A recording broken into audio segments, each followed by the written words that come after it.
All right. Hello, everyone. Welcome. Thanks for being here. I'd like to call to order a regular meeting of the Saratoga Springs Public Library Board of Trustees. Thanks, Carol. Today is Monday, March 11th, 2024. The first item on our agenda tonight is the approval of the January meeting minutes, as well as the February. Why do we have it saying January? That should just say meeting minutes. Okay, of the meeting minutes, all right, I was then getting really confused, like, why didn't we approve it? So, I would like to see if anyone has any questions about the February regular meeting or executive session minutes or our March 4th special meeting. And if not, can someone make a motion to approve those minutes?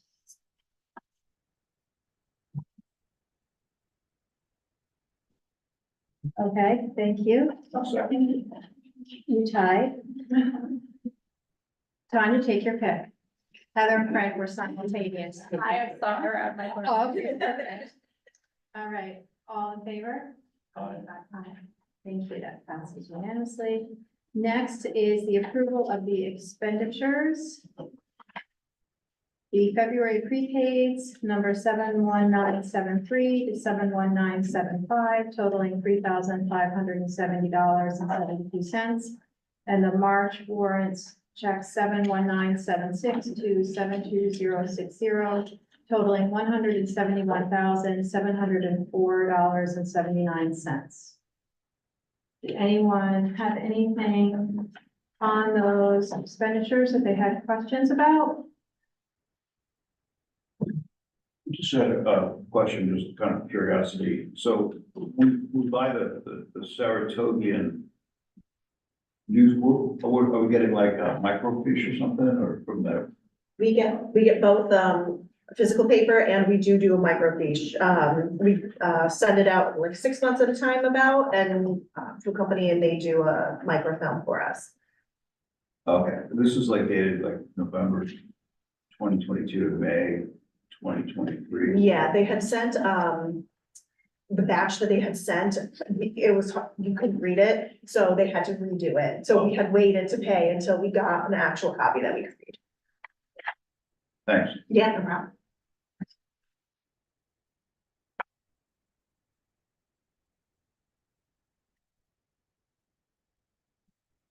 Anybody have any other questions or anything they saw? Okay, would someone like to make a motion to approve the expenditures? I move that we approve the expenditures. Thanks, Frank. You second. Thanks, Carol. All in favor? Okay. Passes. The approval of the financial reports, the February prepaid and March warrant summary sheet, the budget report, and the income report.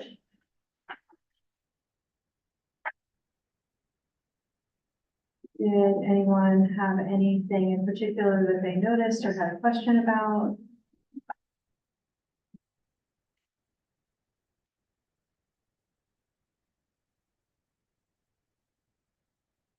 Why today?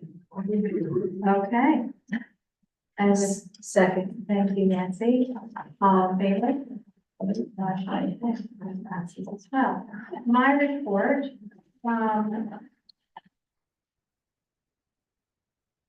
I wanted to just give you a very quick update that, what I've been doing this month is meeting with the mayor and the commissioners about the parking lot with Ike, and, we are moving along slowly. We kind of meet with somebody, they have questions, we go back, we get with someone else, they have a couple questions. So that's what we're doing, and so far it's going well. And that is the only other thing that Terry brought up, and so I'm bringing it up during my report, is the solar eclipse viewing. Next month, which is the same day as our meeting, our board meeting, and the budget meeting. So is anyone else know that they're going to be gallivanting around? Jen? peeking with your eye, with your special little glasses. What about board members that we're, Okay. And you, Frank? All right, it was at 3 o'clock, so I figured you had time to make it back unless you're going really far. Good, okay, thank you. And we have a guest for public comment. Welcome. Thank you for having me. My name is Darlene Burke. I've lived here all my life. I'm not telling you how many years, but I just remember at one time that this place was a bar. We just seen that. It's my mat across the way. Right. My grandfather. Anyways, I'm here to ask questions about the parking lot. Okay, We know that there's a proposal out that they're gonna be charging.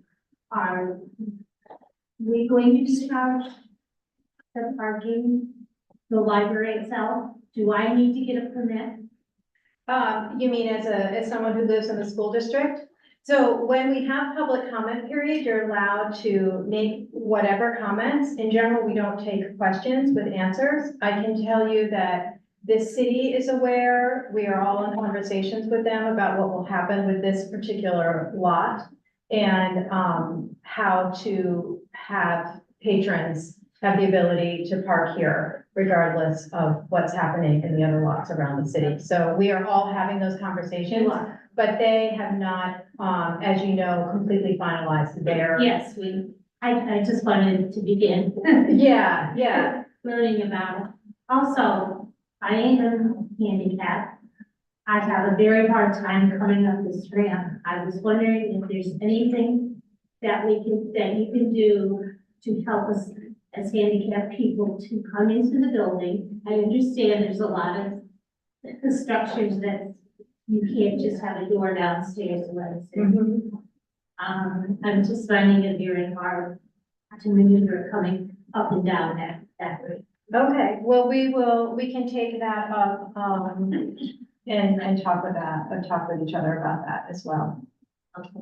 Yeah, thank you. You're very welcome. Thanks for taking the And I'm time. glad to have, as a group representing people of Saratoga Springs. Oh, thanks. Thanks. So you're welcome to stay for our meeting. You're welcome to go. Oh, that's right, I was saying, maybe I should wait till. No, that's, Yeah, no, you're fine. Yeah, you're fine. Thank you. You're welcome. Correspondence and communication, we don't have anything, right? Okay. We are at your report, Mike. And before you begin, thank you for sharing a photograph. Oh, you're. It's always good to see you also getting into the pond. There he is, all those smiling faces and Carrie Warner on top of it. You can get a, So I pop up every once in a while in the other ones, but I'm like, I'm gonna share. yeah. She had Questions about mine, but Saratoga Reed season, the grown-up season actually is underway. We're happy to announce that we have confirmed, oh, did she forget her? That we've confirmed today that the interlocutors with the, we finalized the, with the Lax family on the 23rd of March at Skidmore. So they will be appearing via Zoom. The audience will be live in person.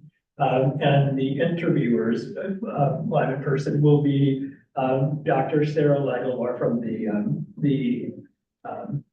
neuroscience program at Skidmore, and also our own Carol Daggs, as we're celebrating the 20th anniversary of Saratoga Reed. So they together will be tag teaming, doing the interview process. So it'll be a double celebration of, you know, going back into the history of Saratoga Reed. So the two of them together will be doing the interview process, and then the friends will be selling copies of the Henrietta Lacks book at the event, and then Carol will have copies of her own Saratoga Reed's book for sale at the event as well.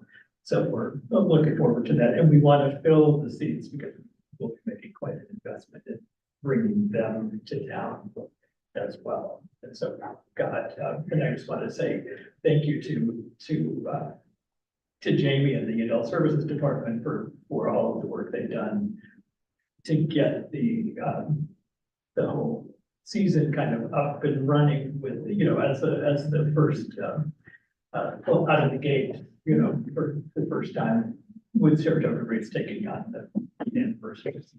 So, thank you. There will be cookies at the And event.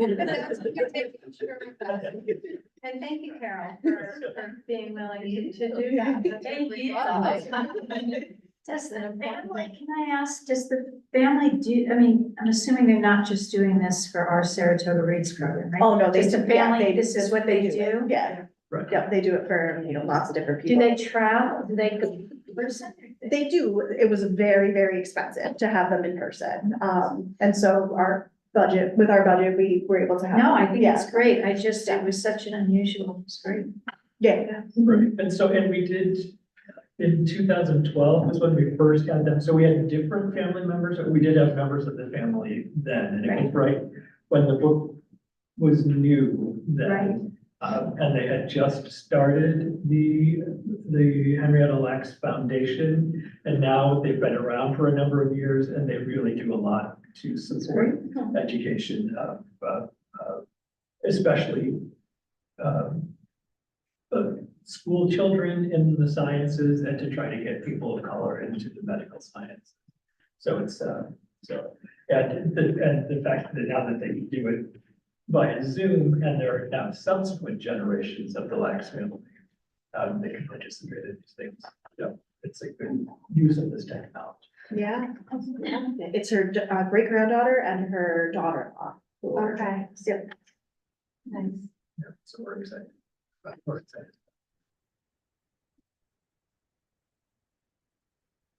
And at the home show with the Rotary, we were excited to be able to take the van and have gigantic presence there. But then when they sold out all of the booths, we were a little less excited to be crammed into the small.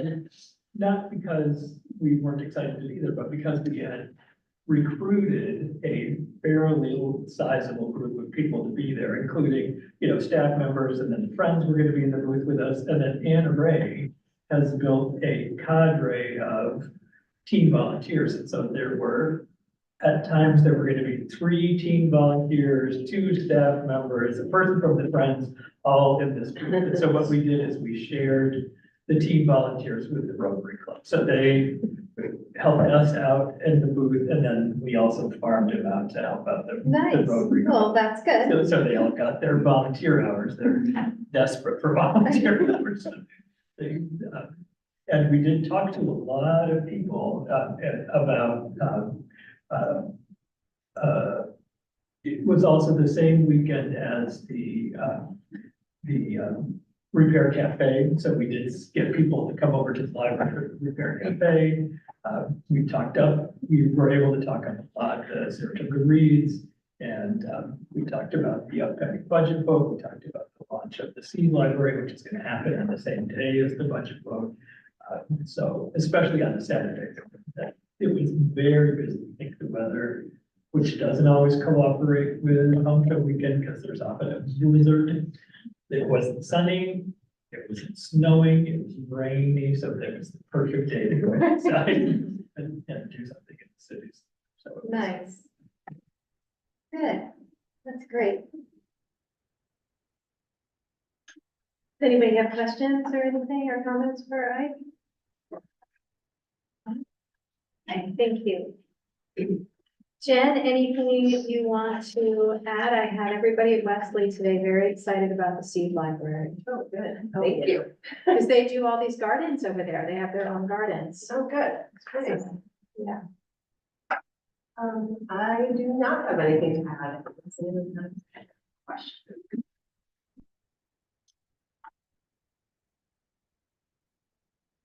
Anybody have any questions or comments for Jen?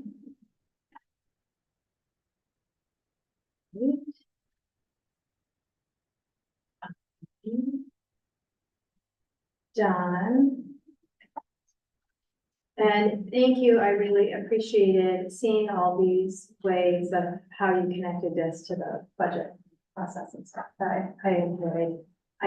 We hear about little bits and pieces, and it was nice that that was a focus, so thank you. Yes. I like that, kind of like the youngest of the departments, because I'm not a department, so I get away with putting my little stories and my different things. I like stats or anything. Yeah, I just wanted to showcase a little bit about, how we attempt to save money, as, kind of a money pit of the organization, IT. So just to highlighted a few things where we've had the opportunity to use maybe free software or low cost software, and how we kind of innovated to make it work for us here. It's good to have you in the picture too. Yeah. The thinking like. Not that way. That image, I was Googling around to find an out of the box image. I couldn't find one, so I had AI make. Oh, see, there's a lot of snazz, and there's some sacred geometry shapes in there coming from the sky. Any questions for Don about his report? Comments? Okay. Trevor, we are to you. My question for you is, what was the decision on where the library of things is gonna live? Upstairs. Right now, yeah. I mean, tomorrow it may change again. You've been upstairs by the drums. Yes. So we cleared off a couple shelves and, we're be able to do face outs and stuff, so right now, that's the Okay. I don't know why I forgot, I almost brought some games and stuff, and I thought like, yeah, it's gonna be games, it's gonna have some stickers on it that say, belongs to the library. This and that. I'm all geeking up, because I said, these are in the catalog now, I'm the only one rejoicing. Wow. Oh, we So- do like show and tell. What Okay, yeah. happens when Michelle brings anybody in or whatever, we're like, ooh.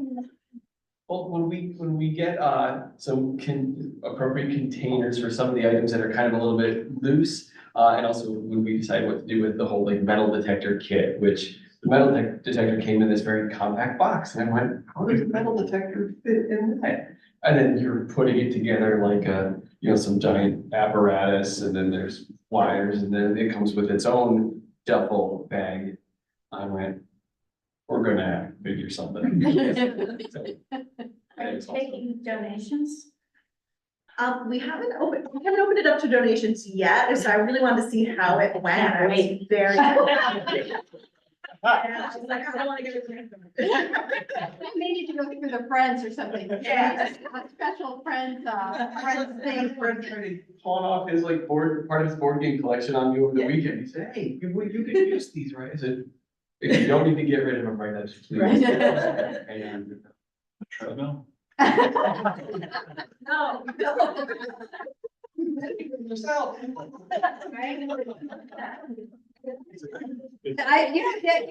could have the time, just like people use the computer, so you could have them, Oh, that's right. What'd you try to know that? treadmill time.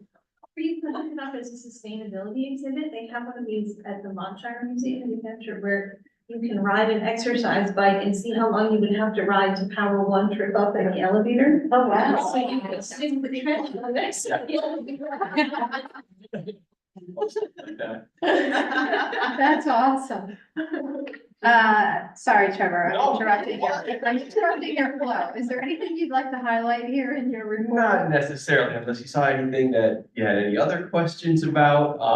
I just know we're very much looking forward to Wednesday's Immigrant Resources Fair at the Methodist Church. I know I've been speaking about this for the past couple of months, but it's finally here. It's Wednesday from 10 to 3. And Terry, thank you for that, showing up on the Immigration Coalition Facebook page. That was wonderful. Thank you. So, yeah, that's where we're at. Publicity has been very good. It's Yeah. really gotten out. And I would say, we have 22 or 23 representative, Table. organizations tabling. Yeah, that's remarkable. Great. Great. Nice. Well, we'll look forward to hearing about it next month. Okay. Catherine, you switched spots this month. So February was very busy. We had February break. And we had so many visitors, but we had so much fun. You can see from the photos, a young lady brought Valentine's for all of her favorite people, which included the fish, but not me. You're in the back office. She doesn't realize how great you Her are. storytime librarians got them and the fish got them. No, I was like, but the fish are very excited, so we've been having a really good time downstairs. We've had so many people and so much fun. Don mentioned Minecraft. There's a program right now, literally right now. So, but and Laura, of course, being President's Day, decided to make a President's Day camp out because Laura puts everything in a tent. But she taught them all about Teddy Roosevelt and the original teddy bear, which was pretty fun, so. Oh, nice.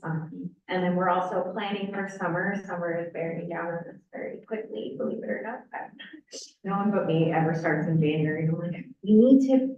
And are you thinking of doing something similar to last year where you had them have the kind of points or collections that gathered up things that they would like rather than the little prizes? Yeah, I mean, we're still doing some of the small incentives. We did a bunch of work this winter on researching.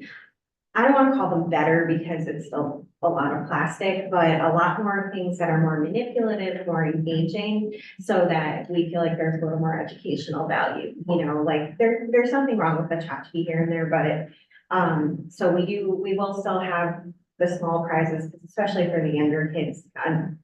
Yeah. Global goals is not incentivizing them, they don't get it. So, we're trying this year to do a little bit more of things that they can do, something that they really will use instead of just, this was cool, and then you leave it in the car, so. We're working on that. We are planning to do the collective incentives again this year. And we're still narrowing down our options. We're trying to figure out what we think would be fun, but also, you know, reasonable. NRA is looking at updating the teen program a little bit. We just felt like last year they weren't excited by it. And having the teen advisory board this year has been invaluable. That's one of the things that I asked her to put right on their docket. And they gave her a ton of feedback about how minutes doesn't work for them, and you know, what would work for them. And we paid, I think, maybe $100 to upgrade to some reading software so that we can make it more the way they want it. Great. Yeah. Nice. Interactive. I think we saw, like, in one of our meetings, one of the days during February break, and you were like, there are so many people. I literally started having people say to me, do you have a quiet area? And I was like, a little bit, but no. You're in the library, no. You're like, there's so many people here. And I'm like, yes, you're also here. It was that just unfortunate week of cold, nothing to do with little pennies, so thank you for being such a happy parent resource. I'm sure they are going, oh. Okay. Jamie, one, I appreciate all the work for the memory project. I haven't listened to everything yet upstairs, but I've, took little walks around, and I just loved as a completely different thing to be in the library as a way to share stories. I think that's really great. Thank you. So if anybody doesn't know, all throughout the month of March, we have the Memory Project exhibit here. It's totally passive program where you walk upstairs on the second floor. As soon as you get out of the stairwell, you'll see it. It's 6 large panels that document a family's story. It's an artist named Roz Jacobs, and her parents met in a camp during the Holocaust. And so it's their family story. And so there's pictures on the panels, and there's information, and there's also at the bottom QR codes, so you can scan them with your phone and watch the corresponding videos. And you can also take home a card, and it's got a message from a survivor. So it's just there, it's awesome. And we, yesterday, right, this is Monday, yes, yesterday, we had a fabulous program to go along with the memory project. It was a Holocaust survivor came in, and talked to us for like an hour and a half. I think we could have listened to him all day. He had so much to share. So he got to talk to community members, and I had so much positive feedback from community members too. So that was just great. Yeah, and then Saratoga Reads is coming up, so, and then the eclipse is coming up. Yeah. So I was just like, woo. Yes, lots of things. I liked I hadn't seen the kindness bags. That Yeah, was so really. the last of them went this weekend. My full-time staff is, plus some of my part-timers, joined in too, just took Yeah, this and ran with it. The need in the community was there for these personal care items. They got grant money. They just went out and they said, we're gonna make this for the community, and they were well loved. well, that was not something I was familiar with until, last week or the week before, something, that I'm involved with has been collecting Yeah. personal care things, because they said the shelters, it's not something the shelters otherwise have. Yes, yeah, And I just hadn't really thought about it at that level. We're always collecting food, and yet, so Yeah. it's an important thing to provide. And I loved your romance book tasting. that was Emily. Yeah, no, she was great. She got the chocolate and had little tea, like it was adorable. No, they do some wonderful programs. Yes. Any Yes, questions any for questions? Jamie? Jamie, I just had a question on the pie chart. Yeah. Services, what is the reassigned? Oh, so reassign, when we're at the desks, if we get, a phone call or somebody comes up to us and they said like, I need to renew my library card. Well, that's not something that adult services can help you with. That's something that access services helps you with. So reassigned is basically, we have to send you somewhere else to get your answer, get service. Yeah, yeah. Yeah. So can I just ask, and this is probably a ridiculous question, do you keep count, like, if I come in and wander around the library and don't do anything or go up, get a book out, is there a count? Right, is that machine at the front counting bodies in and out? It is. And does it know that you're in and you're out? Or, like, what if I came in 3 times in a day? Do I get counted 3 times? You would be covered. Okay. Thank you.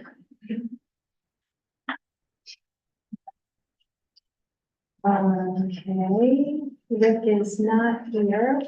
Anything, Ike or Rick's that we should be aware of?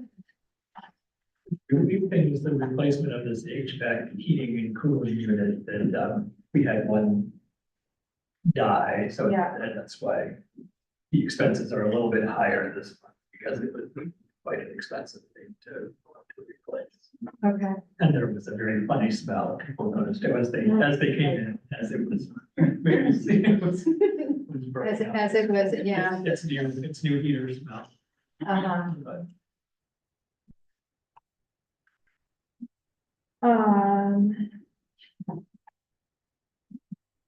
Ellie, I have nothing much to add, but we do have an appointment to go. okay, looks like Danielle Allen as a computer clerk. Okay, I would like to make a motion to appoint Danielle Allen as computer clerk and adult services. Someone like to second that? Thanks, Carol. All in favor? Aye. Aye.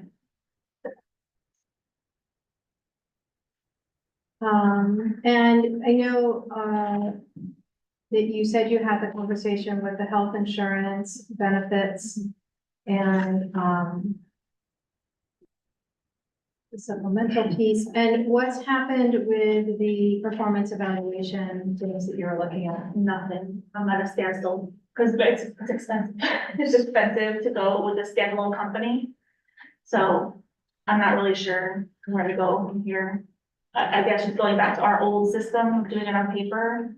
I have to meet with Ike about it to talk about it a little bit more, but paychecks really isn't working well for everybody, so we might just need to go back to our old system. Okay, I've had 3 different companies of standalone performance evaluation, and they're all pretty expensive.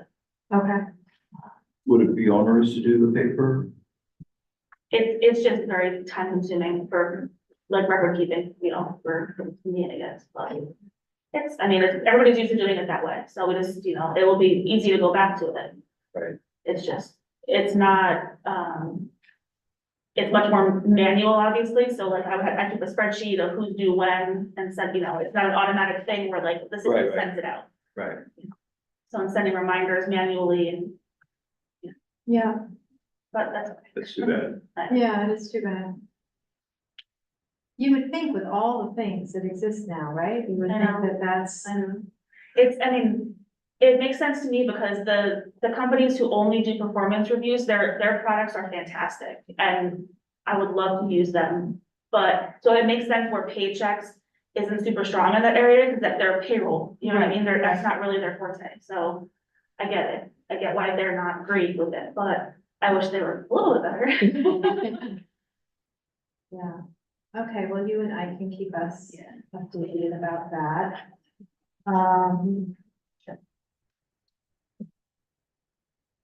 We do not have any special committee reports.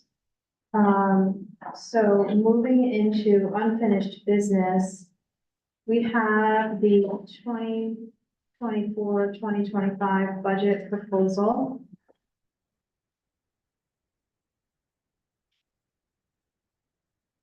Do you all have a way to see? So Don has up there right now, the preliminary 2024-25 budget proposal that shows both what was reallocated and then the proposal and the percent of change. And then Don, can you just go down to the next one, so everyone can just see this, if you don't have it, which is the income estimates with what we have our estimate for this year, then no tax increase, a 1% increase, and a 1.5% increase. So I'd like to, sorry, Don, I'm gonna make you go back. Just so everybody else is aware, the board in our special meeting last week did have a workshop about the budget, so I could go over some of the changes and what's happening going into next year. The large new expenses that we're expecting are health insurance at 15%. The electronic resources going up over 14%. Some things have gone down, and then this large percentage for the capital projects, which is including replacing the elevator and then prioritizing some other changes in the space.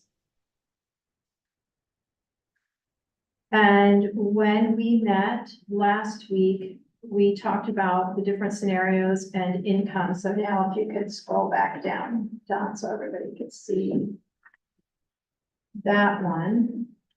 As we're always kind of in this place, we're gonna end up approving a budget that we're not gonna know exactly what those health insurance expenses are going to be, nor do we have actual bids, even we have these predictions of the elevator.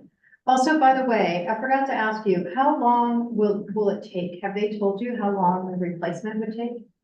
They are giving us a time, about 12 weeks. Of them working in the building? Yes, Wow, so it's a long time. yeah. Yeah, it's a long time. I forgot to ask that last week. So we also have, these are guesses on grant money, but the others are consistent of what we've had in the past. Would you agree with that statement? They are, yes, relatively consistent. Right. So The rental income is down because we're no longer leasing the space on the roof. that's correct. And they had contacted us, right? That wasn't something we solicited to have, to Yes. say that we're open to our roof being rented to. Yeah, no, yes, that is correct. Right. And the copay, the retiree copay is lower. Why do we, why And then that? that's just because I overestimated. Okay. That's perfectly fine. So last year, or this current year, 2023 to 2024, we took $615,000, approximately $103 out of the reserve. Or we estimated that we might need to, and we haven't had to touch any of it. Okay, we haven't had to touch it. So our estimate,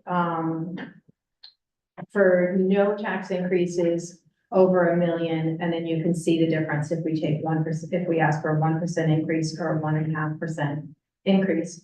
I also sent to the board today. Did everybody get a chance to see my email that I sent today? Did you see that, Heather? I didn't have to print it, but not really digest it. Okay, so I sent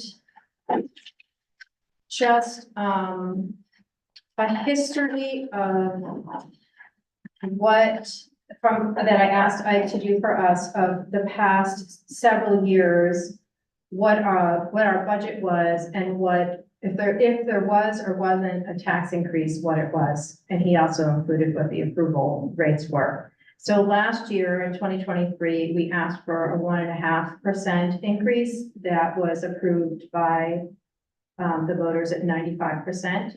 The previous 3 years, there was no increase during the time of COVID. And then in 2019, we did a 2% increase. 2% is the largest that we can ask for. It's actually not, there is a, because we don't traditionally ask for one, there is a calculation that we can do. And if we don't ask for one, we can, and I did use the calculator, we could ask for more than 2% if we, so there are a couple different things we can do. The board can vote to override the cap if you decide to do that. I don't see a reason to do that. Okay. Or there is also a carryover, so we can carry over if we haven't asked for that increase for it, and we haven't ever done that. How far does that look back? I think I should have brought the number with me. I think this year we could ask for, the number was something like.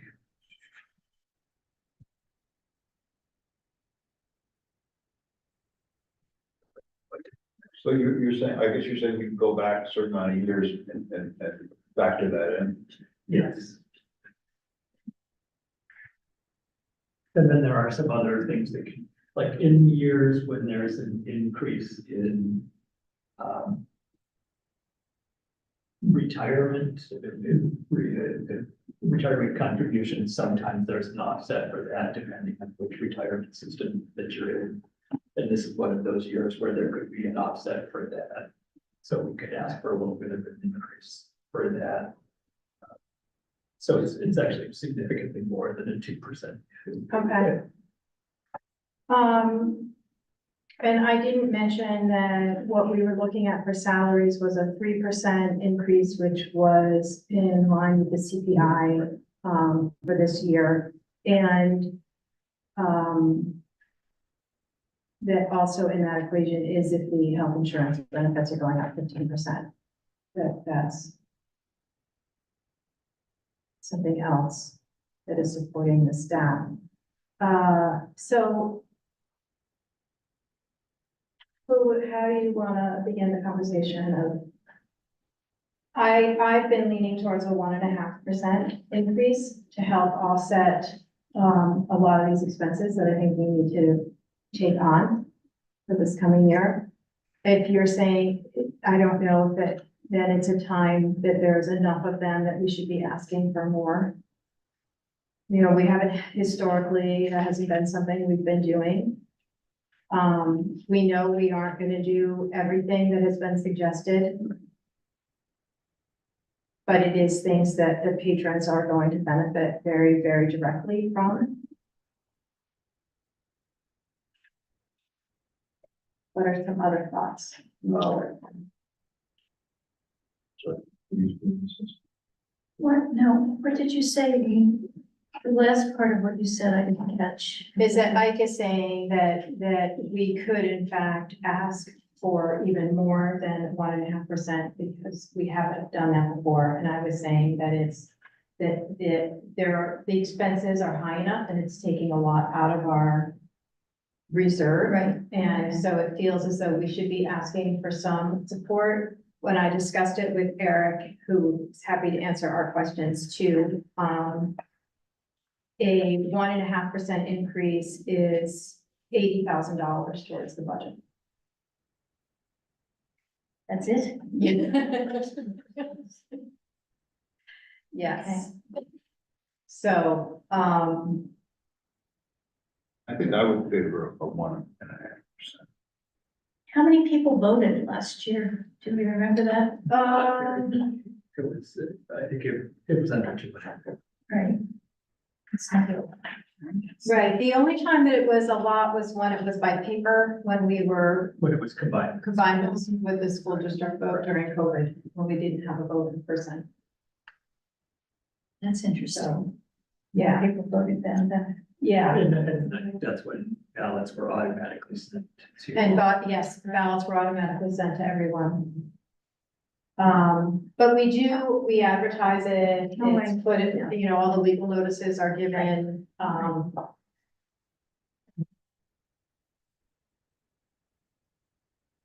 Anybody have any thoughts?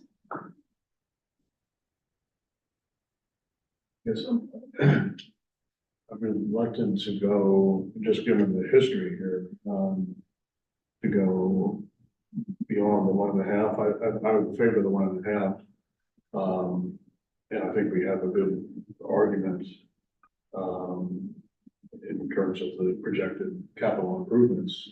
But we're only kind of moving into the first year of a multi-year capital improvement project. That first year will give us more of a sense of what this feels like in terms of expenses, and we'll be able to better project for future years as well.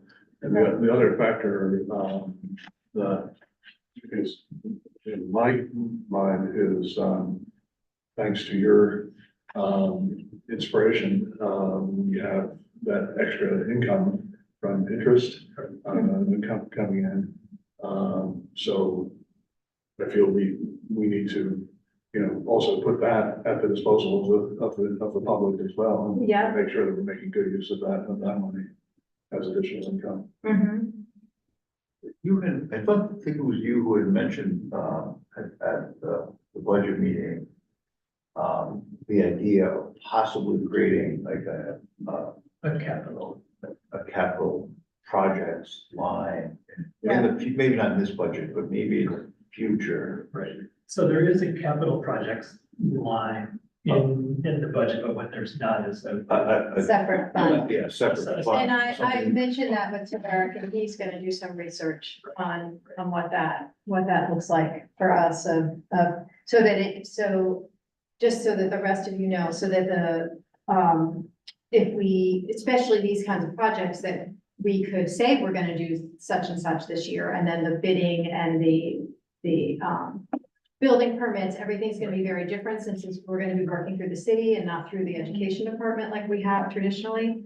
That if we didn't spend it, it's sitting, it's waiting, it's in its own separate place, and we're not in that kind of weird questioning place of how it's been in the past, that 2 or 3 years later, we're still getting payments for something, or we're still waiting for something to go out. And Eric had actually wondered if that interest money would be something to have go into a capital fund. It's a great. So, you know, Right, and what we've done over the last number of years is rather than bonding, rather than incurring debt for these projects, because we've done a number of large projects chunked into smaller projects, and so we pay for them from operating funds rather than incurring debt for them. mhm. Which is why the reserve to grow. Correct, right.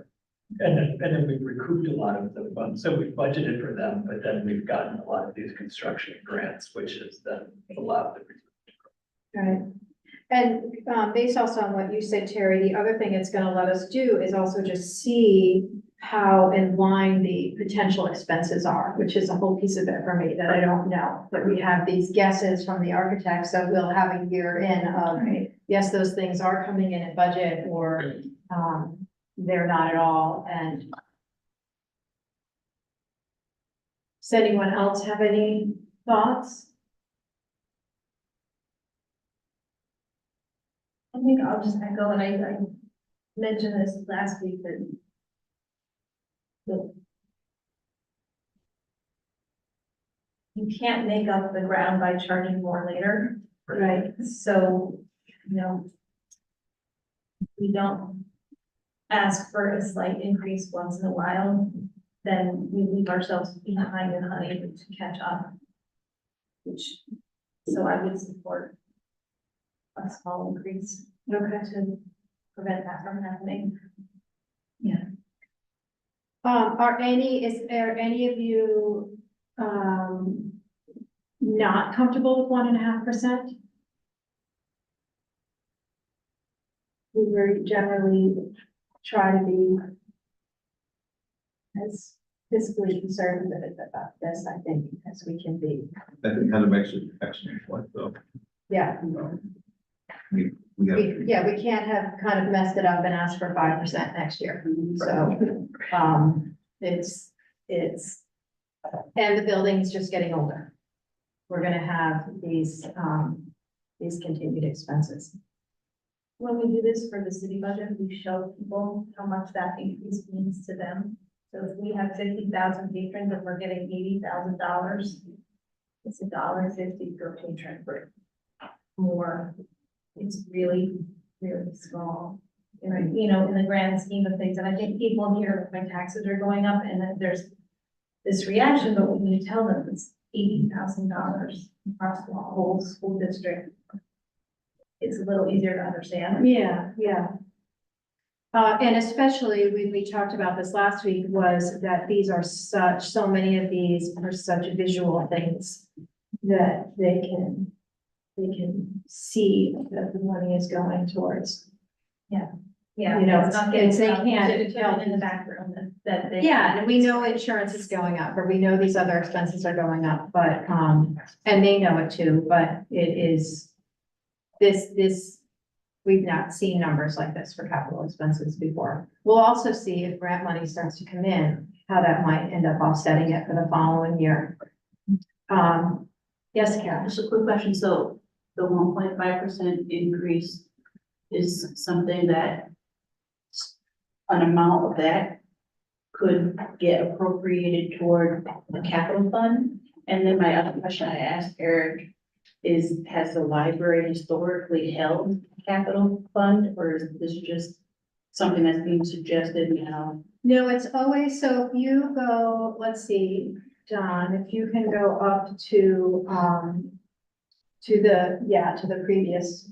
It's always in our budget proposal, and every month when we get these budget numbers, if you look down, it's about midway through, it says capital projects. Right, okay. Right, so we always have a line for it. We just don't usually have, like this year's was 17,000. We had to reallocate, and next year we're looking at 800,000. From the meeting at least. but we Right. haven't had a dedicated fund. But we also have not, so that's a separate issue. That's a separate, not an issue, but that's a separate thing we may try to do in the future that we've asked Eric to research for us, is potentially having a separate fund that's just for capital projects. That we each year would likely still be approving a budget that was gonna allocate money into that, but it might make it easier. Right now, they have to keep track of it in all these different spreadsheets so that they know what's come in and what's gone out, and that it's being appropriately, the paper trail of it is making sense to people. So the 1.5%, a 1.5% increase is not just to, necessarily finance only that that $800,000 project. It's for the entire budget. Right, but, Um, grant funds could be. But it's going to feed, it's going to help feed the expense of that. And we are lucky to have money in reserve, to offset.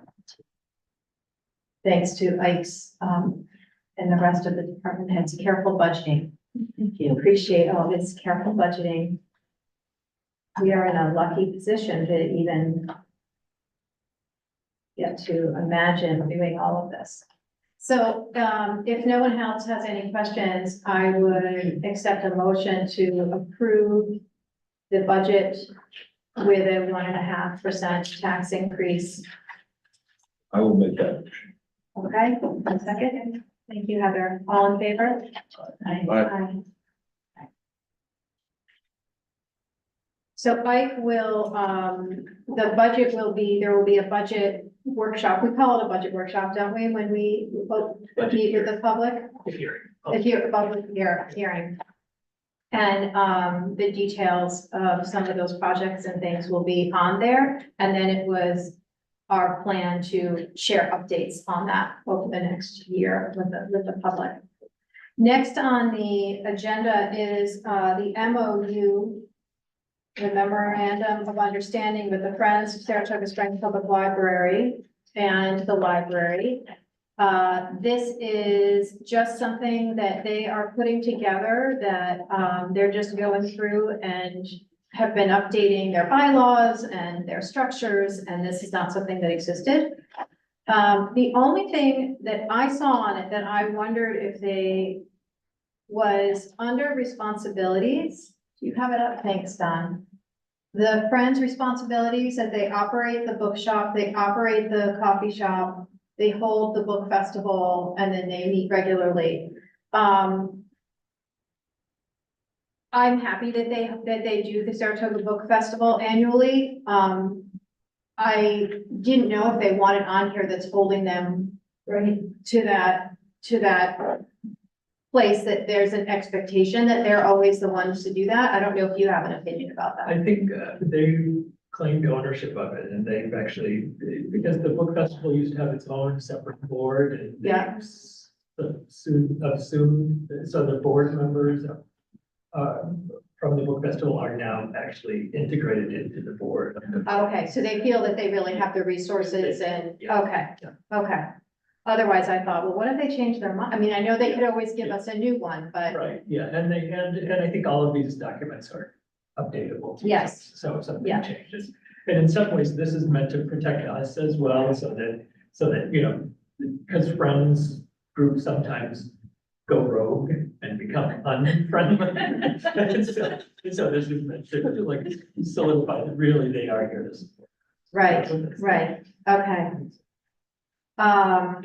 So did anybody have any questions about this?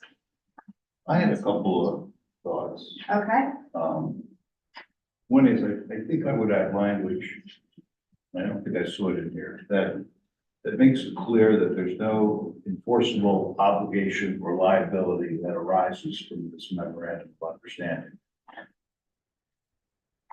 Sometimes memorandums of understanding are just that. They're usually a precursor to an agreement, of maybe a formal contractual agreement. In other words, we can't be held to anything in there, and we can't enforce anybody else to do it. This is just what it is, a memorandum of understanding. But I think it's advisable perhaps to make it clear that there's no enforceable obligation or liabilities that can arise from this document. That's one thought I have. The other thought I had was that when it comes to confidentiality, perhaps there should be some kind of clause that makes it clear that any kind of confidentiality is going to be subject to any laws or judicial orders that require disclosure. So if the library, for some reason, has to turn over something during the course of discovery or judicial order or FOIL, that involves Friends, they should understand that. because we're a governmental agency that's subject to those certain rules. Those are the two thoughts I have. I'm fine if you can articulate that in a way that I can take back to articulate. Well, I'm fine doing that too. So do you want to send those to me? Can you just write that up for me? I took Sure. it, but can you write it I'll up write, for me? I'll write it sometime. Okay, that would be great. And I'm happy to do that, or I'm happy you have whichever way that works. Anybody else have anything? Those seem reasonable to me. Yes, they seem reasonable. Frank, that, thank you for having your legal eyes. Does anybody else notice anything about it? Okay, And I think the, at the end here where the signatories, I think the intention was that they would be you, Katie. Yes. as President of the. I figure, that's what I figured, yeah. Which is why I'm happy to send to Claire and Jenny the suggestions if, is there from the board. Okay, so that is everything, in our new business. Before I adjourn or ask for a motion to move into executive session, is there anything else that anybody had that we didn't have a chance to discuss? No? Okay, all right. I'd like to make a motion to move into an executive session to discuss a legal matter and a personnel matter. Our regular meeting is adjourned. Thank you very much for coming, everybody. And Eric, can you just get